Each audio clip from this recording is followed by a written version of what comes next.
Hello. Welcome to another episode of the Always Be Testing podcast. I'm your host, Tye DeGrange, and I'm really excited to talk to John Toskey today. John, how you doing, man? I'm great, Ty. How are you? I'm good. I feel like, as we've discussed, we've been trying to get on the podcast, chat. It's been a multi-month, maybe multi-year endeavor to try to make it happen. Here we are. We did it. It's so good to see you and have you on the pod. No, thank you very much. Yeah, we've known each other for a long time, and I know you've been having this podcast for a long time. So I'm honored and thrilled to be here. Amazing. For those of you that don't know John, you're in for a treat. For those of you who do, you already know you're in for a treat. Having been in the business of partner marketing for a very long time, 25 years, is that right? Yeah, unfortunately, it's. I think we've passed that. Yeah, we're getting up there in age, so I'm not far behind you. Um, he's been in marketing leadership roles at eBay, Affirm, Opera Software, currently running your own consulting firm, which is super exciting. So lots of knowledge and learnings to share. No, very very excited to chat with you today. When you've been on high performing teams throughout your career, how do you approach building and scaling high performing teams? What does that look like? How do you think about that? Yeah, well, I think particularly in global environments, it comes down mostly to diversity, and I don't think this is something that I figured out for a long time. But when you think about diversity, some of the stuff that comes to mind is, well, do I have both men and women? Do I have people from different backgrounds? But some of the stuff that really started striking me as my scope grew and my teams grew in size and breadth and location was having enough people in different locations, having enough of a breadth of experience and levels in the team, because it not just one of the big values of that, of course, is you get different ideas and different backgrounds. But I think more than that, there's a longevity to how the team can perform and grow. And part of it is with location. If you have one or two people that are very much satellites from everybody else that's in a central location, it's very hard to make them feel like they're a part of the team. And you have to take extra steps to make sure that they're connected. And time zones make a big difference with that, obviously, what level those people are at. If they're very junior and they're off, many time zones away, it's really hard culturally to keep them in the loop and keep them motivated and make them feel like they're a part of the team. The second one is having just a really good stretch in the levels of the folks that are on the team. And this is actually something that happened when I was at eBay before I left. Was we ended up starting with a very broad team of some very young people, lower levels, middle, and then obviously it's a pyramid theoretically, and everybody grows, and suddenly you have a logjam Mhm. because people have stayed and you have good people, and suddenly you don't have growth opportunities for folks. And so trying to manage that really well, where you always have new talent coming in, it's very difficult to not want to hire somebody who's very experienced. Um, Job recs are really rare these days. You fought and fought to go get ahead, and you want to get the biggest bang for your buck. But bringing in another person at a more senior level is just going to create a challenge for you, whether it's in 6 months, 12 or 18 months, where that Mhm. person wants another opportunity. So, Mhm. trying to always come back and bring in younger folks that need more experience, that have more, a bit of a runway, I think Mhm. is super important. When you had that experience where you witnessed sort of a logjam, can you speak to the size of the team and maybe some of the other factors there that created that? Yeah, well, it's happened. No, I think it's happened several times, right? Whether the team is 10 Yeah. people or 35 people or 100 people, Hmm. um, you have more opportunities the bigger the team is to try to move people horizontally into different roles, right? So if you have different functions, you can create some cross training opportunities. Hmm. I've been in this discipline for 10 years. There's no place for me to go up. okay, well, let's put you over here where you can learn something, and that'll actually make you more qualified for a job higher up in the future. On smaller teams, it's just super hard, right? Like there's, within my team, there will not be an opportunity. Like we won't be hiring another senior person between me and you. Um, and so how do I start working outside of my own organization to find people opportunities? And that's a tough one, right? Like, especially if somebody's really, really good, I have to be willing to set them free and advocate for them someplace else to keep them at the company. And I think it's always, one, how do I keep you happy and on my team? Two, how do I keep you happy and within our company? And three, if you're going to leave the company, will you at least tell people that it was a really great place to work, that you were respected, that you learned things, and they can at least become kind of a promoter for you? Because people aren't going to stay with your company forever, right? So Yeah, great points. Great points. I love that. When you think about, the concept of always be testing, how do you think about creating that test and learn culture and mindset in organizations and teams that you're building and working with? yeah, well, I think the companies that it's in their culture and it's in their DNA, you can feel it when you step in. You Everybody watching knows they're in a company that has a testing culture or not.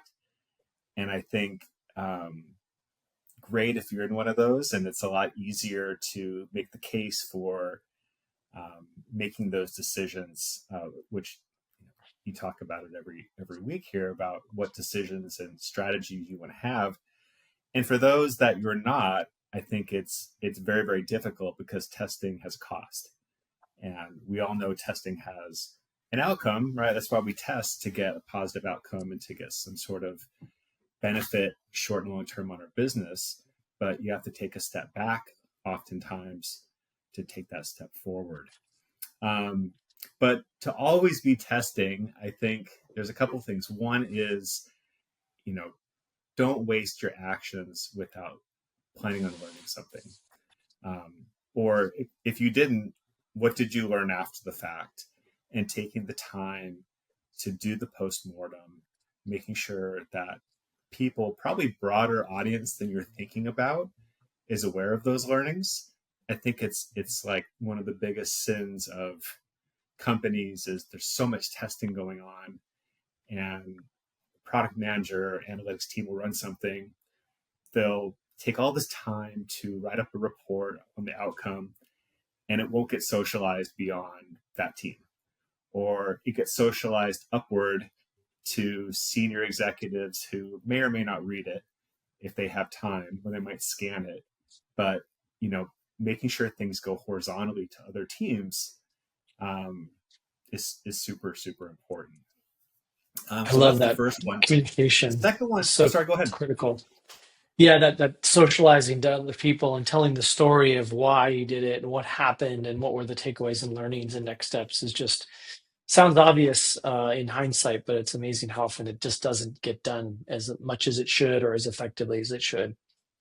Well, and then longer term, you get into the cyclical thing of people come and go, and you realize you're testing something that somebody tested 3 years ago, and maybe it's because the person who wants to test it now doesn't believe what they saw before. No, that can't possibly, right? There must have been something wrong in the test setup, That's so funny. or they don't know, right? Which is more likely.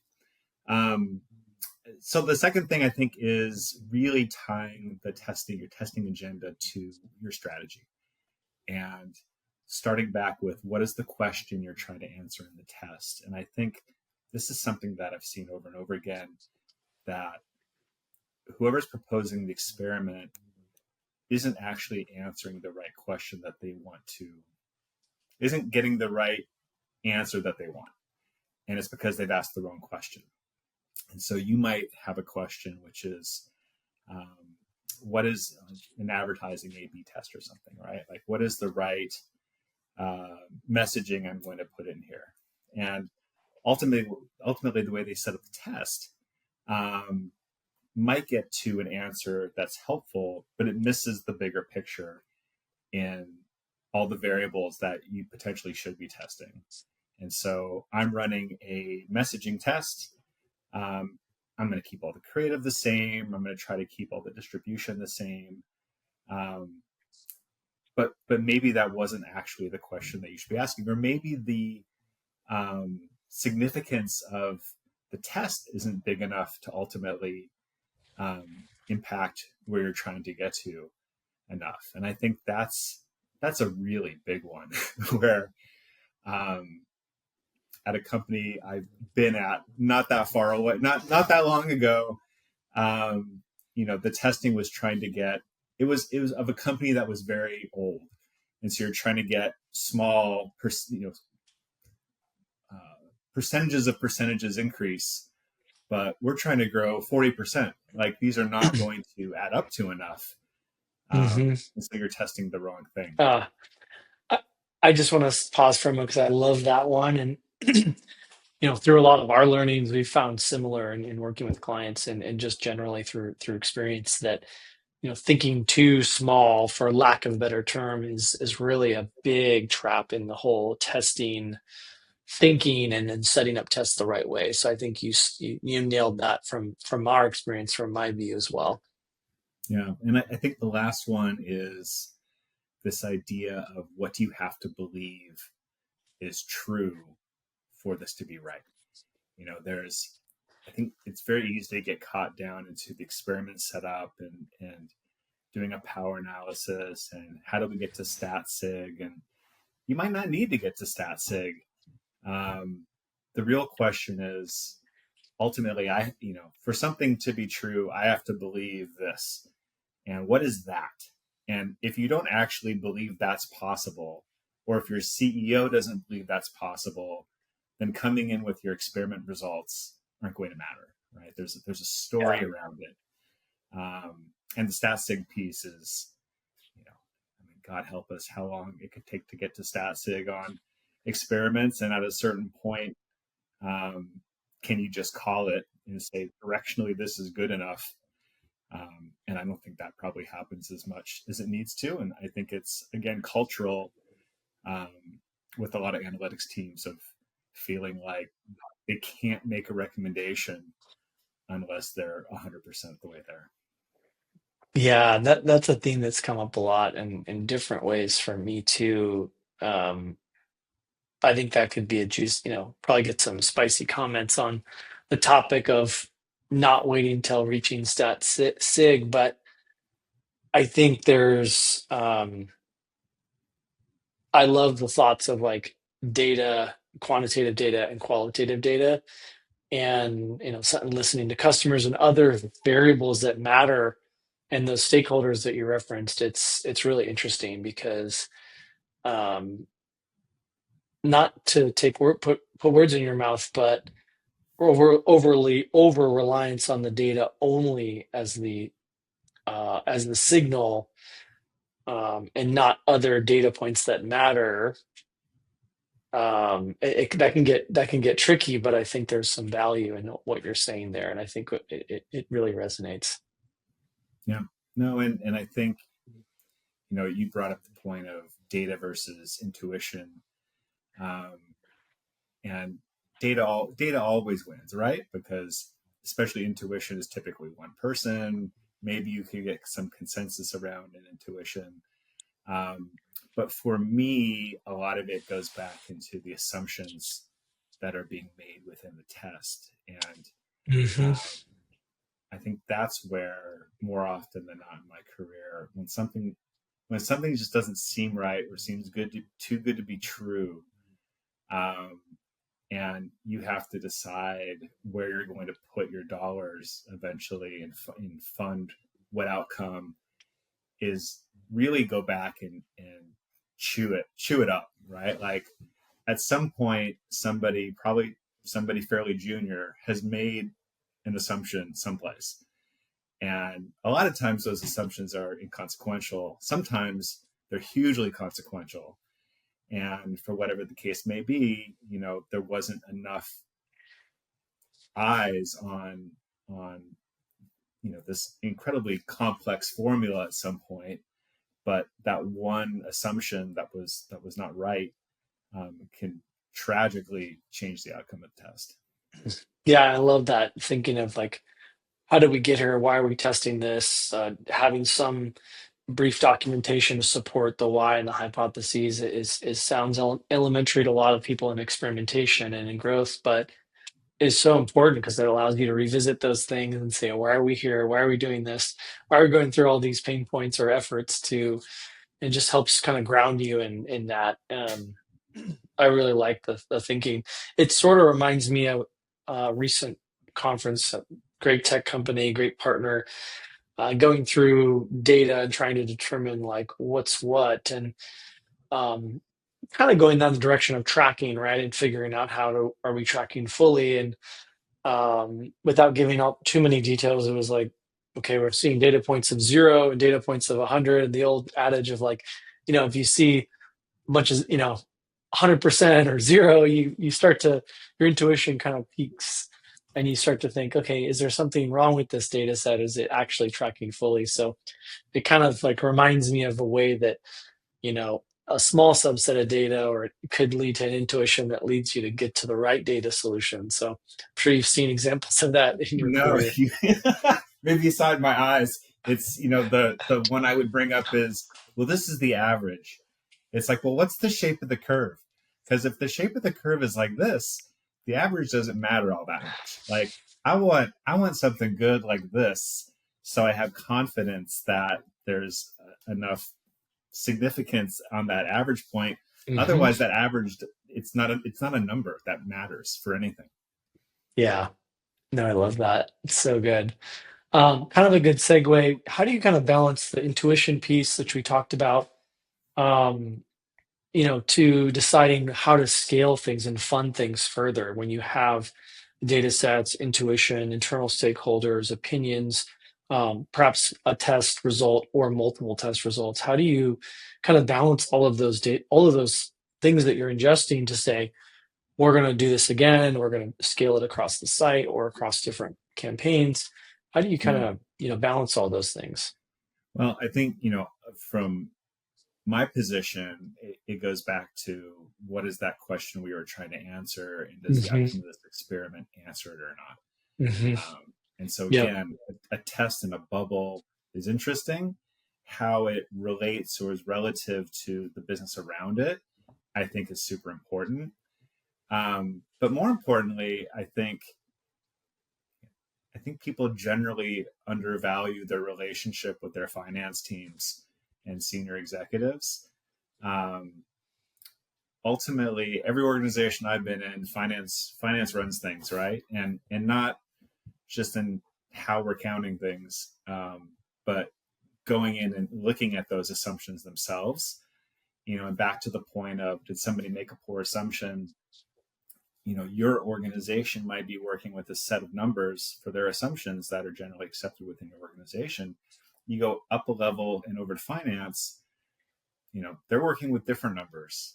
They have a different CAC or a different LTV that they believe in, or their understanding of your margin is different because they're bringing in some numbers that you're not being held to.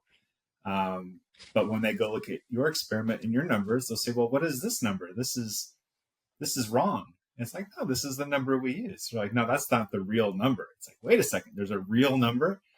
Um, and I think that's, being able to story tell to who holds the purse strings, and build relationships so that you have credibility with that organization, and the personal relationships.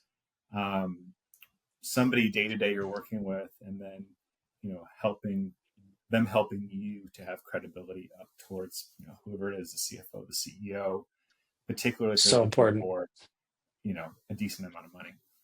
Yeah, so critical, so important, spot on. Looking ahead to what's coming, what trends, do brands need to really be thoughtful about what's coming for affiliate, for performance marketing, looking ahead to the next 2 or 3 years? Oh man, it is. I think if there's, we said 25 years before. I think if there's been one constant, it's that you don't know what's going to come next, but something always comes somehow. Um, Yeah. and I don't know what it's going to be, right? Like I would say 2 or 3 years ago, I don't think anybody, maybe three or four, really saw buy now, pay later as a massive driver of performance marketing traffic. And um, obviously, I enjoyed that with my time at Affirm in the last couple of years, um, and understanding there's a critical mass of people who are at the right point in the funnel where they're pretty ready to buy, but they can still be encouraged of where to buy that out or what to buy, um, but they're low enough in the funnel. And I think, you know, is that AI? I don't know. I don't know that that's going to happen quickly enough. I know we've been talking about creator and influencer forever, about like this is where it's all going to head. I think, we saw a lot of the sausage being made with the honey lawsuit, of creators realizing, I don't know that I actually fit within this world. And I think we're still going to see some backlash on that, and how, um, again, if marketers and brands need to separate out their lower funnel affiliate programs with their upper funnel branding and creator, because there's lots of traffic, but it doesn't convert. And so, is it fit within affiliate? Is it truly performance marketing, or is it more brand marketing? Um, and I think everybody's got their own feelings about that. Um, Yes. yeah, Another one we can put in the comments for a spicy chat.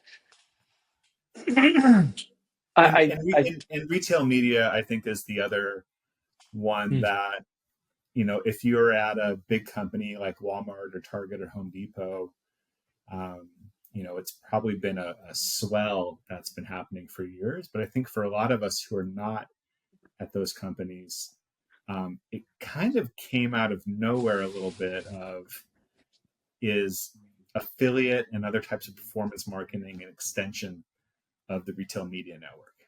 And from a investor point of view or an executive point of view, it makes sense because, you know that's the story right now you're going out to the market with. Of you're building a media network, it's driving your revenue, bottom line, and this is additional inventory effectively that you can put in there. And we've seen companies reorganizing their performance marketing within retail media, but it doesn't mean anything's really changed.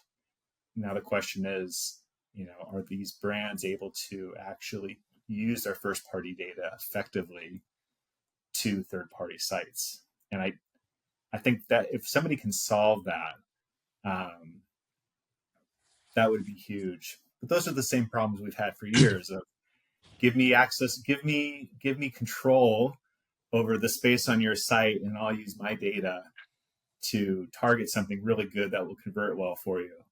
And being that publisher saying, no, I don't want you to have control over what goes there. I get the control. Um, there's a disconnect there. absolutely.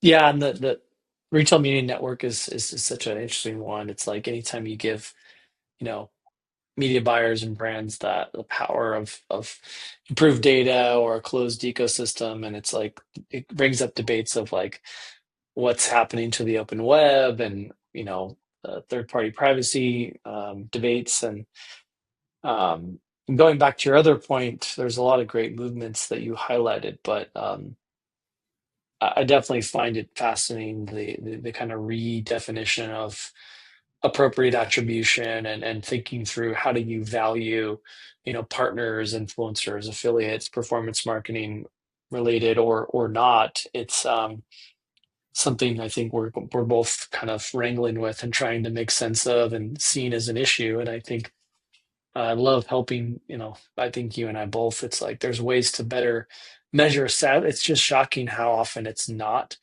measured effectively or even thought of effectively or discounted or not. Um, so that's a hot button one that we could probably have a whole episode on. No, absolutely, and it's so cyclical, and Hmm. whether it's Nike now pulling back, I assume they still are pulling back from bottom funnel spend, put more money up in brand because they shifted too hard, or Yep. Airbnb, Brian saying years ago, everything goes in brand, and they entered back into performance marketing over the last couple of years and have been quietly, putting dollars back there. It's there's no right answer, Yeah. but Yeah. it's really challenging if you're a CFO or a CMO trying to understand how it fits together Yeah. and look at things apples to apples, because they're not ultimately. And everybody wants a one-to-one explanation of everything. And I mean, we've been trying to do this for a long time. Yeah. Yeah. Absolutely. Speaking of coming waves and trends, obviously AI is top of mind, exploding, clickbait, good, real, everything. What's got you kind of worried about it, and all the rapid adoption? What's got you excited about what's coming for marketing and e-commerce? Yeah, well, it's both it's both exciting and terrifying, Yep. about AI as a marketing channel. Both the technology that people are trying to build or thinking about building, that the big AI companies have their own plans that they're not telling anybody. I assume they've thought about it, but are not really telling anybody about. And so you have, tons of venture capital that's been, ready to explode for years now, that has found its outlet within AI. And I just feel like there's going to be an awful lot of money wasted, um, while this is all getting figured out. And it's been very interesting consulting for the last several months, and talking to lots of different businesses on various sides, and the steps they're taking. The smart ones are figuring out all the possible outcomes and then putting together plans, and acting on those plans now so they don't get caught flat footed. And then a lot of people are just sitting back and waiting to see what will happen. So it's exciting and scary. What really worries me, though, I think, and this is partially because I'm getting old and partially because I have a teenager, but I think Yeah. there's this skills gap between, these, I'll say mostly college students now. I mean, we probably most of us have seen some of the graphs that have come out now that school is back in session. It's late September here now, and you can see the Chat GPT queries dive at the end of the school year and then pop back up, right? So, like, the raw amount of interaction that's happening within the Yeah. platform is being driven by a relatively small group of people. And culturally, there's just such a huge difference. And as a manager and a mentor, trying to really understand the thinking that goes behind how a younger person uses AI versus how an older person uses AI. The short answer is probably much less effectively, and I'm using it much more consultatively, or maybe just trying to get some basic ideas, and then I'm going back and trying to put together some thoughts, and I'll maybe go back a little bit later and, well, how does this work, versus just dumping everything in there. And so, again, culturally, that's interesting. From a business ownership standpoint, most businesses don't have their own internal AI models today. Um, Different businesses, are more willing to dump information into AI, uh, about their businesses. And I think right now you have this conflict of everybody in the company should be using AI. God, don't put that in. So how do I use this as a tool, and how do you then train this dichotomy of older employees and younger employees so that you have policies and language that support both? Or does somebody effectively get left out in the cold? Or there are major gaps in how people communicate? If I have somebody working for me that's using AI for most of their work and I don't understand that, or they don't understand the downsides, like I think there's a big culture shock that's going to hit us here in the next few Yeah. years.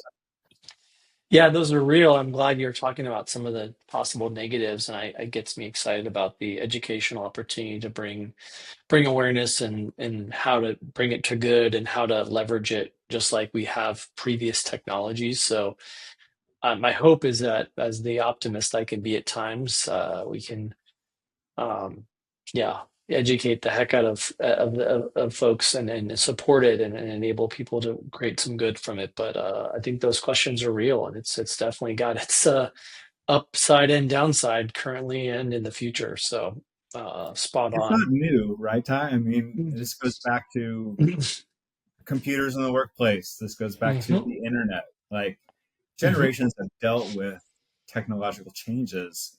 Yep.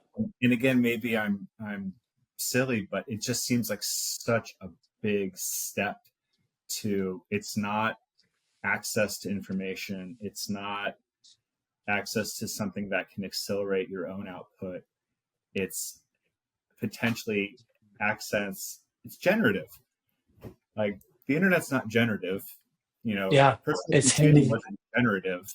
Yeah. Um, You're it's handing controls and output an agency to something else that you don't necessarily control.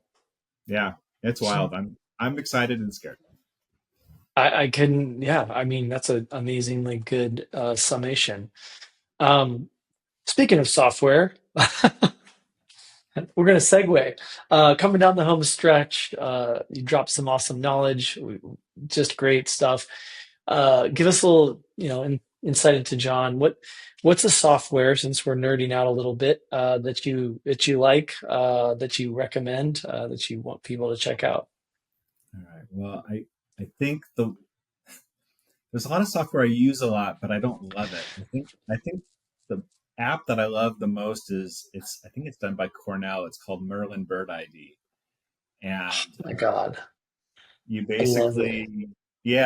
basically if you hear a bird, you open it up and it listens, and then pretty regularly will tell you exactly what kind of bird that is. It's Um, epic. I amazing. love that app. My wife turned me on to it. It's so cool. Yeah, it probably has again to do with being an older guy that's more interested in what bird is that outside than other things. But I know now that I Uh-huh. have a house finch building a nest in my apple tree. Love So it. yeah, Beautiful. What about a consumer product that you have to tout? I, this might be silly, but I really love my floss, and it's made by a company called Dr. Tongue, Tung, and they make a smart floss. And I was not growing up. I was not a flosser like a lot of people, and I'm gonna say you're so responsible. right. Well, and I started using like the Glide floss, and like that was a lot better and it was smooth. And then it's like lots of microplastics just like shoving into your mouth, like rubbing. But this Dr. Tongues is it's like stretchy. It's I can't describe it, but you use it and it actually feels like it's working. Is the best way. If if regular floss feels like you're jamming something in there and maybe something comes out, Ah, the Dr. Tongue's floss feels like it's like actively pulling things away. I love it. It's Dr. Tongue. amazing. Very cool. I'll have to put it Toskey at checkout in the show notes. I love it. Yeah, Um, absolutely. what's something that people might not know about you? Um, I love to cook, and as I've gotten older, I love to cook more. And I have a wife and I mentioned a teenage son, and I basically shop for and cook all of our meals. Um, and I don't. I actually shop. I will go pick out my own produce and work the Love, aisle. I'm not an Instacart guy, and love it. I probably cook dinner like 5 nights a week. That's amazing. That is so Yeah, cool. yeah, and it's something that I used to feel like was another chore, and I think I've gotten more zen about it. And the food tastes That's better so, when I'm like, this is actually my hobby, not just another thing that I have to do. oh my gosh. Are any dishes that you are go-tos or favorites? Well, I'll add in that I'm vegan, which usually either makes people roll their eyes or makes them not interested in hearing what dishes I would would recommend. So I'll leave it there. That's amazing. Um, okay, farmers market. There's having lived in near your area, I may have some. Do you have any spots that you like to go in particular, or anything that you just love to, or is it just No, straight up grocery store? I will go to like four grocery stores to like get different things at Mhm. different grocery stores. Not all the same trip oftentimes, but you know how just some places have the right stuff and some places don't have the Yeah, right stuff. So yeah, yeah. I'm willing to take the time to get the things that I For, need. okay, hot take for non-vegans out there. Is there a vegan dish that they should try that they won't squirm at that might get them interested in either your cooking or eating a vegan meal? Soups are usually a good place to start Mm, because within like a lot of people, you talk about lentils and pulses, and they're like, okay, that's very vegan. But within a soup, like lentils and beans and stuff is usually more palatable for sign people. me So up. yeah, like a good hearty soup. I remember somebody told me years ago, they're like, sometimes I just have a pot of soup for dinner. I'm like, really? Oh And yeah, I could do two that nights all ago, I just day. made a pot of soup for dinner, and yeah. That's awesome. You're inspiring me and hopefully the audience out there. That's commendable, and I think it's so cool, and it's like a just a good thing. That's amazing, John. I so appreciate you jumping on. We talked a lot of great learnings, and it's always good to talk to you. We always enjoy our chats, and for folks that want to connect with you and learn more, what's the best way for them to track you down? Yeah, you can email me anytime. I'm at Toskey at Gmail, Toskey at gmail.com. Um, Toskey.com is not an active website, but it will take you to my LinkedIn page. So Ooh, I like that. yeah, it's been One I've been day, threatening to build a website for 2 decades now. it might have your recipes one day. Maybe not today. Secret, secret. Thank you, man. John, have an amazing day, and thanks for joining me. Thanks, Ty. I really appreciate